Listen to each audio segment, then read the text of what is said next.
बिस्मिल्लाहिर्रहमानिर्रहीम। अस्सलाम वालेकुम नाज़रीन, आप यूट्यूब चैनल देख रहे हैं। मैं इमरान खान हूँ। आज़ाद कश्मीर में पाकिस्तानियों ने, आज़ाद कश्मीर के शहरियों ने दूसरी मरतबा हुकूमत से और इदारों से दोबारा सरेंडर करवाया। गुज़िश्ता चंद महीनों के अंदर हमने देखा, और इससे पहले हुकूमत बहुत आकड़ी हुई थी, उनके सामने पूरा निज़ाम आकड़ा हुआ था।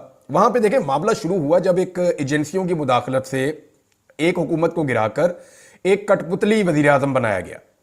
अब अनवारुल हक जो है वो उसको सारे जानते हैं, वो कुछ भी नहीं था। पाकिस्तान तहरीक इंसाफ के टिकट के ऊपर वो जीता हुआ था, और पाकिस्तान तहरीक इंसाफ के टिकट पे जीतने के बाद उसने तहरीक इंसाफ के अंदर नकब लगाना शुरू की।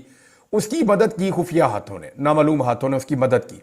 वो धमकियां लगा के तो उसने वोट लिए कि जनाब आप वोट नहीं देंगे तो फिर जरदारी आपको कहेगा, आपको देने पड़ेंगे। पीपल्स पार्टी वालों को उसने यूं कहा, नून लीग वालों को कहा फिर नवाज शरीफ का फोन कराऊं मैं आपको, वोट तो आपको देना पड़ेगा, मेरे कहने पे दे दो। अब उसको कोई भी प्यार नहीं करता वहां पे, और वो अवाम से प्यार नहीं करता। तो जब मैंडेट के बगैर एक हुकूमत लाकर